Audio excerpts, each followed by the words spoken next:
올해 우리 교회가 하나님께 소망을 두는 교회, 그런 표로 달려가기를 원합니다.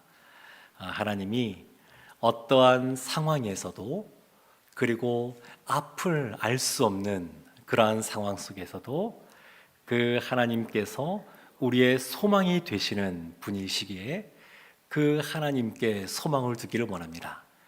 하나님은 우리 교회의 소망이실 뿐만 아니라 우리의 한 사람 한 사람, 또 우리의 가정에 소망이 되는 줄로 믿습니다.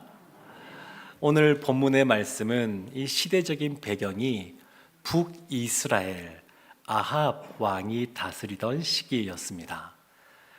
솔로몬 이후에 나라가 두 개로 나누어졌습니다. 북이스라엘과 남쪽의 유다로 두 나라로 나누어지게 되었는데, 이 북이스라엘은 여로보암부터 시작하여서 아합 왕에 이르기까지 누구 한 사람 하나님 앞에 순전하게 믿음으로 나아간 사람이 없었습니다. 근데 그 중에서도 이 아합 왕은 하나님을 거역하는 악한 왕의 끝판왕 같은 사람입니다. 그래서 열왕기상 16장 30절에 이렇게 평가합니다. 오므리의 아들 아합이 그의 이전의 모든 사람보다 여호와 보시기에 악을 더욱 행하여. 이 아합 왕이 누구보다 악한 왕이었습니다. 그 당시에 정치적으로, 경제적으로, 군사적으로, 외교적으로 북이스라엘은 강대함을 나타내던 그러한 시기였습니다. 그렇지만 영적으로는 바알과 아세라를 어느 때보다 열심히 숭배하는 그러한 어두운 시기이기도 했습니다. 근데 이 아합과 그의 아내 왕비인 이세벨뿐만 아니라 이스라엘 백성들도 그와 같은 하나님부터 멀어지는 그러한 모습 속에 있었습니다. 그래서 그동안 행하지 않았던 여호수아 이후에 누구도 여리고 성을 재건하지 않았는데 이때 여리고 성을 재건하게 됩니다. 열왕기상 16장 34절에 이렇게 말합니다. 그 시대에 베델 사람 히엘이 여리고를 건축하였는데 그가 그 터를 쌓을 때에 맏아들 아비람을 잃었고 그 성문을 세울 때에 막내 아들 수굽을 잃었으니 여호와께서 눈의 아들 여호수아를 통하여 하신 말씀과 같이 되었더라. 히엘이라고 하는 사람이 여리고 성을 재건합니다. 그런데 이 본인이 했는지 아니면 아마도 아합 같은 권력자들이 건축해라 그래서 건축한 것 같은데, 그 건축할 때에 큰아들과 막내 아들을 잃어버리게 됩니다. 그런데 이것은 갑자기 벌어진 일이 아니라 여호수아 때 이미 하나님이 말씀하신 내용입니다. 여호수아서 6장 26절 이렇게 말합니다. 여호수아가 그때에 맹세하게 하여 이르되 누구든지 일어나서 이 여리고 성을 건축하는 자는 여호와 앞에서 저주를 받을 것이라. 그 기초를 쌓을 때에 그의 맏아들을 잃을 것이요 그 문을 세울 때에 그의 막내 아들을 잃으리라 하였더라. 여리고 성, 이스라엘이 요단강을 건너가서 제일 먼저 정복한 여리고 성, 하루에 한 바퀴씩 돌고 마지막 7일째 7바퀴를 돌고 소리 질러 무너졌던 그 여리고 성, 그 성을 재건할 경우에는 하나님의 저주를 받을 것이다 이렇게 선포되었음에도 불구하고 이 히엘이 그 성을 건축합니다. 그래서 그 터를 쌓을 때 맏아들 아비람을 잃었습니다. 그러면 이 말씀은 유명한 말씀이어서 아마 이 히엘도 다 알고 있었을 텐데, 그 말씀 그대로 수백 년의 세월이 지났지만, 오랜 세월이 지났지만 하나님의 기록된 말씀대로 지금 이루어지고 있구나, 그걸 보면 돌이켜야 될 텐데 그렇게 하지 않습니다. 그래서 또 성문을 세웁니다. 그리고 말씀대로 막내 아들 수굽을 잃어버리게 됩니다. 사랑하는 성도 여러분, 성경은 우리의 인생을 두 종류로 구분하여서 슬기로운 사람과 어리석은 사람으로 말합니다. 잠언 22장 3절에 이렇게 말합니다. 슬기로운 자는 재앙을 보면 숨어 피하여도 어리석은 자는 나가다가 해를 받느니라. 슬기로운 사람은 혹 재앙을 만나더라도 주님의 품 안에 숨고 피합니다. 그렇지만 어리석은 사람은 자기의 생각대로, 자기의 판단대로, 자신의 욕망대로, 자신의 고집대로 그냥 그것을 밀고 나갑니다. 그러다가 결국 해를 입게 됩니다.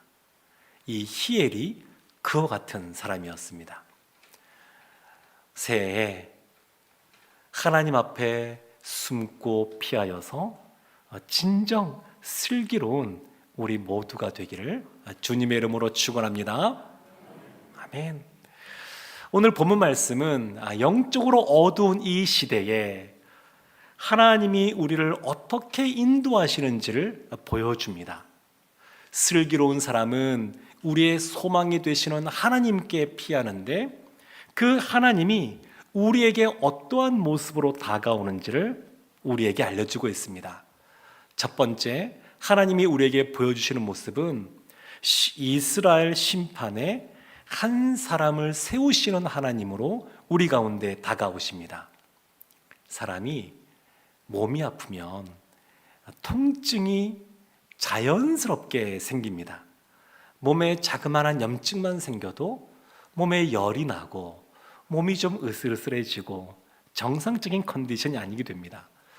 그런데 아주 무서운 질병이 있는데 아주 심각한 상황 속에 생명을 잃을 것 같은 그러한 중한 질병에 걸렸음에도 불구하고 막바지까지 아픔이 느껴지지 않는 그러한 질병도 있습니다. 감기인 줄 알고 병원에 갔더니 폐암 말기입니다. 이런 이야기를 듣기도 하고, 간암 같은 경우에도 그냥 초기에 통증을 잘 느끼지 못합니다. 그런데 우리의 신앙생활에도 보게 되면 이와 같은 질병이 들기도 합니다. 우리 신앙생활의 질병도 마치 이와 같은 통증을 처음에 느끼지 못하는 질병과 비슷한 질병들이 있습니다. 하나님 말씀대로 살지 않고 내 뜻대로 살아가고 슬기로운 자가 아닌 어리석은 자처럼 행함에도 불구하고 하나님이 인애가 많으시고 은혜가 풍성하신 분이시고 사랑이 많으셔서 기다려주시고 인내해 주셔서 그냥 이 정도 양심의 거리낌은 그냥 무시하고 지나가도 돼, 이렇게 생각하고 전조 증상을 깨닫지 못하고 마지막 심판의 순간까지 가기도 합니다. 근데 하나님은 끊임없이 그런 사람들에 대하여 말씀하시는 분입니다. 가만히 계시지 않고 알려주십니다. 가장 악한 시대인 이 아합 때에도 위대한 선지자인 엘리야를 하나님이 보내셨습니다. 그래서 이 아합 때에 결국 하나님이 가뭄이라고 하는 심판을 내리게 됩니다. 그들이 가뭄 심판을 받는 이유는 바알을 섬기기 때문에 그렇습니다. 바알이라고 하는 우상은 손에 번개를 쥐고 또 구름을 타고 움직이는 그러한 형상으로 이렇게 만들어져 있는데, 번개, 구름, 그러니까 비가 연상이 됩니다. 그 팔레스타인 지역의 그 광야에 이 바알이 비를 주관해서 비를 내리면 농사 짓는 것이 잘 되어서 풍요로운 삶을 살 수 있다 생각해서 아합과 이세벨을 중심으로 하여서 많은 사람들이 그같이 바알을 섬기고 있었습니다.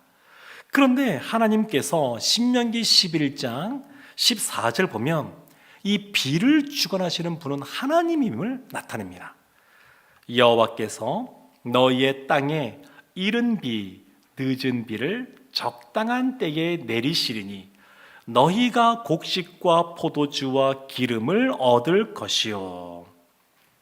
여호와께서 이른 비와 늦은 비를 주시는 분이십니다. 바알이 아니라 하나님이 비를 주관하시는 분이시다 라고 하는 것을 말씀하고 있습니다. 이스라엘 그 약속의 땅을 젖과 꿀이 흐르는 땅, 이렇게 말을 하는데, 왜 젖과 꿀이 흐르는 땅이냐? 비가 필요할 때, 농사 짓기 시작할 때 이른 비를 하나님이 주시고, 또 열매를 맺을 때 늦은 비를 하나님이 주시기 때문에 젖과 꿀이 흐르는 땅입니다. 그런데 이 하나님께서 이와 같이 비를 주관하고 계시는데, 이거를 인정하지 않을 때 어떠한 일이 벌어질지 이미 모세 당시에 신명기 11장 16절 17절에 이렇게 경고하십니다. 너희는 스스로 삼가라.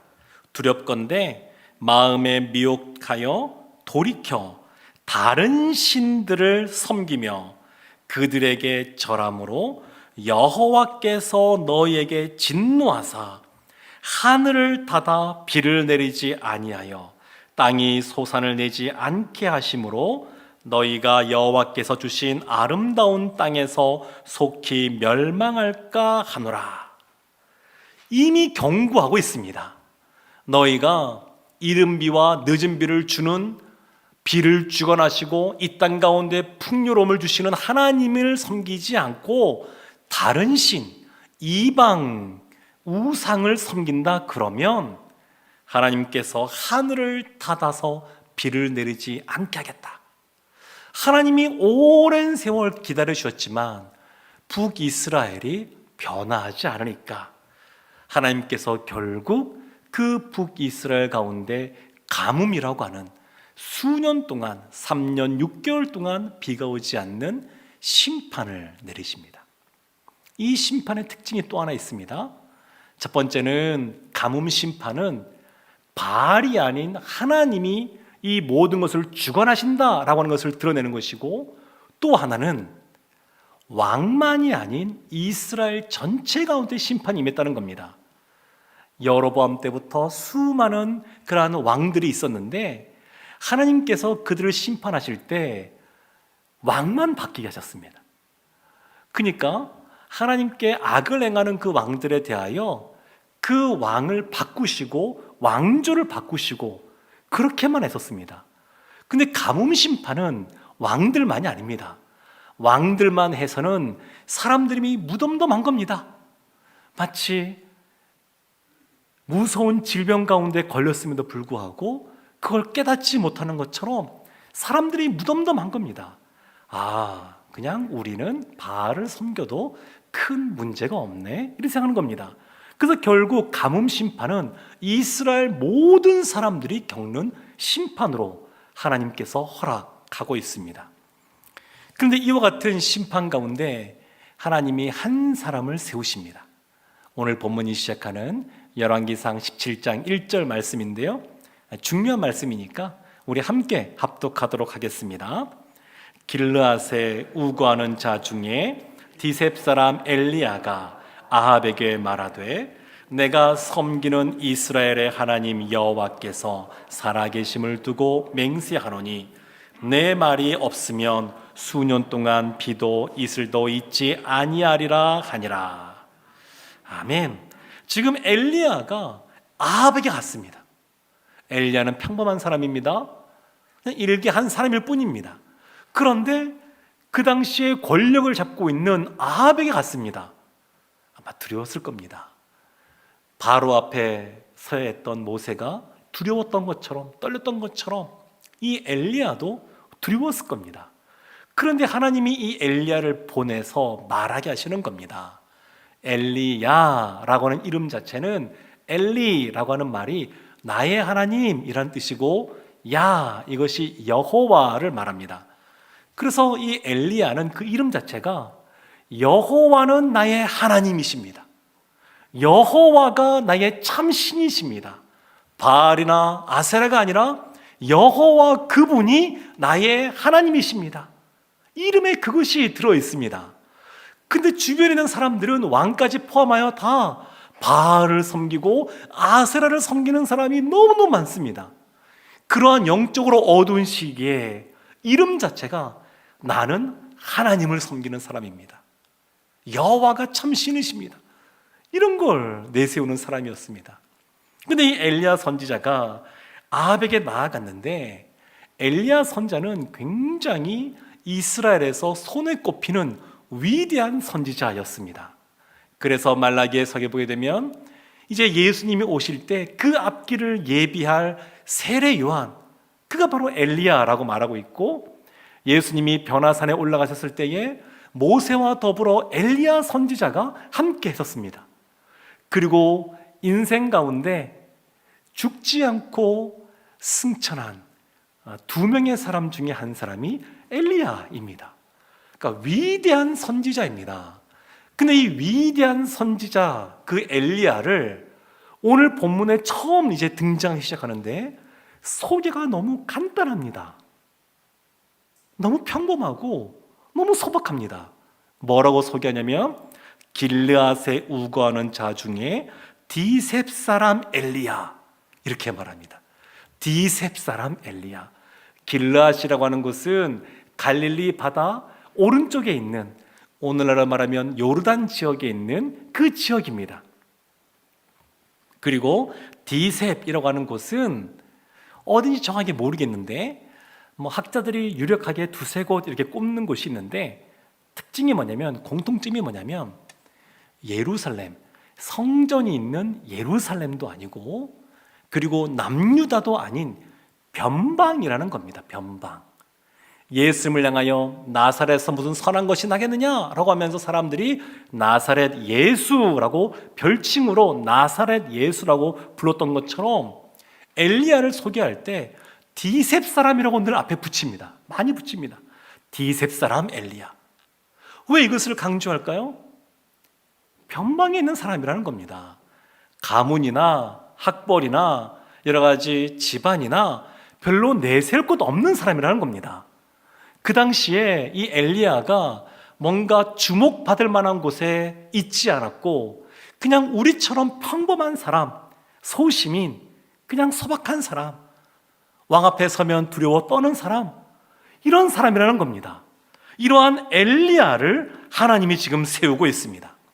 그래서 하나님께서는 능력 많은 사람을 세우는 것이 아니라 능력이 없어도 하나님 의지하는 사람을 세워주십니다. 능력은 누구에게냐면 우리 주님께 있습니다.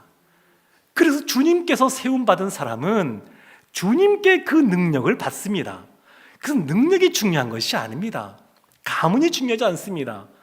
평범했던 이 엘리야를 하나님이 이스라엘 가운데 위대한 선지자로 세우신 것처럼 하나님이 함께 하시면 우리도 하나님께 부름받아 주신 사명 귀하게 감당할 줄로 믿습니다. 이 디셉 사람 엘리야가 그렇게 세워졌습니다. 근데 엘리야가 아합에게 뭐라고 말하냐면, 내 말이 없으면 수년 동안 비도 이슬도 있지 아니하리라. 내 말이 없으면, 이 엘리야가 사실 말하는 것이 아니라 선지자는 하나님의 말씀을 받아서 그 입으로 말하는 사람입니다. 예수님이 제자들을 각 고을로 파송하실 때 그 제자들을 부르시고 그 주님처럼 또 사명을 주시고, 주님처럼 가는 곳마다 병자를 고치게 하시고, 주님처럼 가는 곳마다 복음을 전파케 하시고, 늘 이 제자들이 주님처럼 하게끔 하셨습니다. 마찬가지로 선지자도 그렇습니다. 선지자는 하나님께 부름받고 하나님이 보내는 곳에 가고 하나님이 말씀하는 것을 말씀하고 하나님이 행동하라는 것을 행동하는 사람이 선지자입니다. 그래서 이 엘리야를 야고보서에서는 뭐라고 설명하냐면 5장 17절 18절 이렇게 말합니다. 엘리야는 우리와 성정이 같은 사람이로되 그가 비가 오지 않기를 간절히 기도한즉 3년 6개월 동안 땅에 비가 오지 아니하고 다시 기도하니 하늘이 비를 주고 땅이 열매를 맺었느니라. 우리와 같이 성정이 같은 사람입니다. 근데 그가 하나님으로부터 기도해야 된다라고 하는 말씀을 듣고 기도하는 겁니다. 아합에게 말하는 거 본인 뜻대로 말하는 것 아닙니다. 하나님이 그 입술에 말을 주셔서 그 말을 전하는 겁니다. 이 땅 가운데 가뭄이 있을 거라고, 가뭄 심판이 있을 거라고. 흔히 사랑의 반대말은 미움이 아니라 무관심이라는 말이 있습니다. 하나님의 징계, 하나님의 심판은 버림받고 무관심한 것보다 낫습니다. 하나님의 징계는 그 백성들을 향한 하나님의 사랑이고 은혜입니다. 그 가뭄의 징계는 그들이 잘못 선택한 것에 대한 대가를 지금 치르고 있는 것이고, 여전히 그 징계는 그걸로 끝나는 것이 아니라 하나님께서 회복되기를 원하시는 겁니다. 그 질병이 고침받기 위하여 마지막에 크게 사인을 주시는 겁니다. 이제는 돌이켜라. 이제는 주님 앞에 나와서 회복되어지고 치유되어져야 된다. 그것을 알려주고 있습니다. 슬기로운 자라 그러면 그 징계를 피하고 주님 앞에 숨을 것이고, 어리석은 자라 그러면 그와 같은 징계 앞에서도 자기 길을 갈 텐데, 안타깝게도 그 이후에 보게 되면 북이스라엘은 자기의 길로 가게 됩니다. 그래서 결국 나라가 망하게 되고 포로로 잡혀가는 비참한 상황이 펼쳐지게 됩니다. 그렇지만 하나님께서는 이 이스라엘 심판을 애정을 가지시고 그 징계를 행하고 계시고, 그 일 가운데 한 사람을 세우고 계십니다. 두 번째는 광야의 학교에서 홀로 서게 하시는 하나님을 보게 됩니다. 광야의 학교에서 우리를 신앙훈련, 영성훈련을 시키시는데 홀로 서게 하십니다.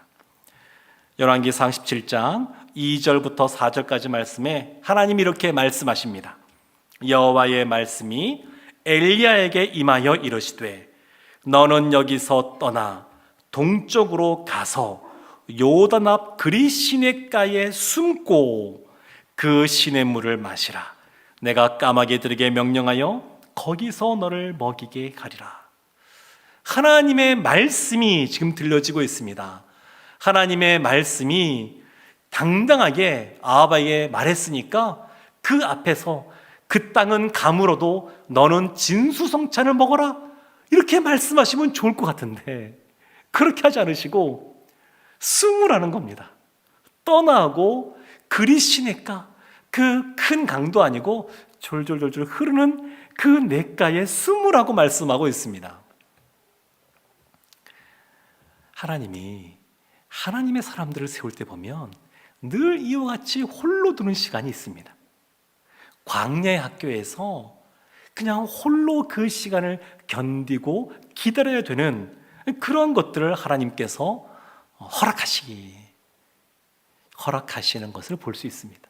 아브람도 밤하늘에 빛나는 뭇별을 보면서 오랜 시간 기다려야 됐었고요. 그리고 이삭도, 야곱도, 요셉도 다 마찬가지입니다.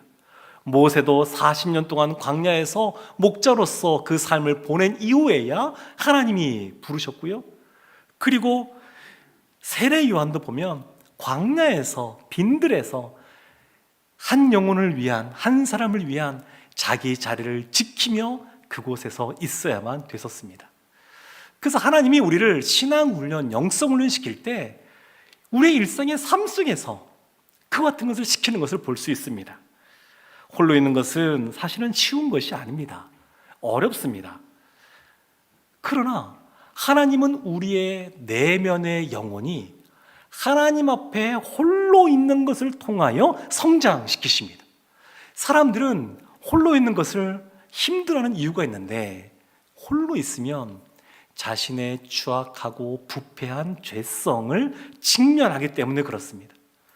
그래서 홀로 있는 것이 무너지게 되면 어떤 분들은 도박으로 빠지는 분도 계시고 쇼핑에 매달리기도 하고 어떤 분은 일 중독에 빠지기도 합니다. 그렇지만 하나님은 이 홀로 있는 시간, 외로운 것 같지만 그 시간을 통하여 하나님 앞에 머물고 하나님과 깊은 관계를 통하여 하나님을 경험하게 하십니다. 열왕기상 17장 7절에 이렇게 말씀합니다.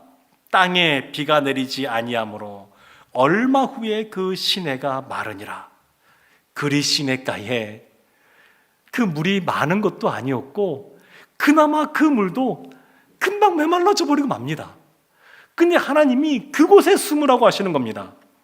그래서 이 광야학교라고 하는 것은 때론 우리에게 혹독하게 다가옵니다. 그러나 그 시간을 주님 앞에 머무는 사람은 하나님을 깊이 만나는 경험을 하게 됩니다. 된장이나 간장이나 젓갈류 같은 걸 보게 되면 오래 숙성시켜야 되는 발효 음식들입니다. 1년, 2년, 3년 이렇게 지나면 더 진한 풍미를 그런 것들이 더하게 됩니다. 우리의 신앙도 그렇습니다. 때로는 광야 학교에서 홀로 하나님 앞에 머물며 있는 그 시간, 그 기다림을 통하여 더 하나님을 깊이 알게 되고 만나게 되고 그리고 아름다운 신앙을 소유한 사람이 되는 것을 볼 수가 있습니다. 하나님은 광야 학교에서 홀로 우리를 두시고 신앙 훈련을 시킵니다. 위대한 선지자였던 엘리야도 마찬가지였습니다. 세 번째, 가뭄 중에도 먹이시는 하나님을 만나게 됩니다. 17장 5절과 6절에 이렇게 말합니다. 그가 여호와의 말씀과 같이 하여 곧 가서 요단 앞 그리 시냇가에 머물매 까마귀들이 아침에도 떡과 고기를 저녁에도 떡과 고기를 가져왔고 그가 시냇물을 마셨으나. 하나님이 아침 저녁으로 까마귀를 보내서 떡과 고기를 먹게 하십니다. 물은 그 시냇가에 있었으니까 날마다 일용할 양식을 위하여 기도하라. 주님께서 그렇게 알려주셨는데 마치 그것처럼 이스라엘이 광야에서 40년 동안 하루 먹을 만나만 주셨는데 그 만나를 먹고 살았던 것처럼 이 엘리야도 그냥 한 끼 아침 한 끼, 저녁 한 끼, 까마귀가 가져와 봐야 얼마나 많이 가져오겠습니까? 배부르게 먹진 않았을 것 같고 그냥 간신히 연명할 정도의 그러한 음식, 이런 것을 먹으면서 이 엘리야가 버텼어야만 됐었습니다. 사랑하는 성도 여러분, 가뭄 심판 속에서, 가뭄의 징계 속에서 어떻게 해야 먹고 살 수 있겠습니까? 깜깜해 보이고 상황이 너무 어렵고 뭔가 돌파가 보이지 않을 때 어떻게 해야 우리가 먹고 살 수 있고 그 상황 가운데 견디며 지낼 수 있겠습니까? 하나님이 주시는 것을 먹으면 됩니다. 그것이 답입니다. 가뭄 징계 속에서 살아갈 수 있는 방법이 있는데 하나님이 주시는 것을 먹는 겁니다. 가뭄이 왜 찾아왔냐면 하나님이 범죄한 그들을 징계하기 위하여 그들의 가뭄을 허락해 주셨습니다. 그렇다 그러면 진정한 해결책은 무엇이겠습니까? 그 가뭄 징계를 내리신 하나님 앞에 나가는 겁니다. 그 하나님께서 가뭄 속에서 하나님의 사람은 결코 죽지 않게 합니다. 하나님이 먹이시고 입히십니다. 사랑하는 성도 여러분, 또 하나 우리가 눈여겨봐야 될 그 단어가 있는데 까마귀라는 단어입니다. 까마귀는 원래 부정한 동물입니다. 레위기 11장을 보게 되면 까마귀는 부정하고 가증하기 때문에 너희가 먹지도 말라 이렇게 말을 합니다. 그런데 그 까마귀가 먹을 것을 갖고 오는 겁니다. 부정하다고 그들이 생각하는 그 까마귀가 먹을 것을 가지고 옵니다. 부정한 동물인 그 까마귀도 하나님이 사용하시니까 그와 같이 하나님의 통로로서 축복을 나누어주는 그러한 존재가 되었습니다. 아무리 검고 붉은 그러한 죄가 있단다 할지라도, 그래서 가뭄의 징계 가운데 있단다 할지라도 그 사람도 까마귀처럼 하나님께 돌아오면 쓰임받게 될 줄로 믿습니다. 이 까마귀 떡과 또 고기를 가지고 오는데 우리가 살다 보게 되면 그 까마귀의 입을 집중하기가 쉽습니다. 아침에도 저녁에도 그 까마귀가 올 것을 기다리면서 그 떡과 고기를 가져놓은 까마귀에게 집중하기 쉬운데, 사실 우리는 그 너머에 까마귀를 보내시는 하나님께 집중해야 됩니다. 까마귀는 그냥 통로일 뿐입니다. 이제 곧 그리 시냇가에 물이 마르게 되면 하나님이 사르밧이라고 하는 이방 지역의 과부에게 엘리야를 보내서 떡을 먹게 하십니다. 하나님이 공급하시는 통로가 바뀐 겁니다. 사르밧 과부로 바뀐 겁니다. 그런데 우리가 그 과부를 집중하는 것이 아니라 그 과부를 통하여 공급하시는 하나님, 우리의 배후에서, 그 배후에서 우리에게 먹을 것을 가뭄 중에도 공급하시는 그 하나님께 집중한다 그러면 하나님이 우리 가운데 늘 풍성한 은혜로 함께 하실 줄로 믿습니다. 말씀을 이제 마무리하려고 합니다. 신명기 8장 16절의 말씀을 보게 되면 참 우리에게 은혜가 되는 말씀이 나옵니다. 이렇게 나옵니다. 내 조상들도 알지 못하던 만나를 광야에서 내게 먹이셨나니 이는 다 너를 낮추시며 너를 시험하사 마침내 내게 복을 주려 하심이었느니라. 광야에서 만나를 먹고 낮추시고 하나님만 신뢰하게 하는 이 모든 것들은 결국 우리에게 복을 주기 위하여 하나님 행하시는 것입니다. 그러면서 더 놀라운 말씀을 하시는데 신명기 8장 18절에 이렇게 말합니다. 내 하나님 여호와를 기억하라.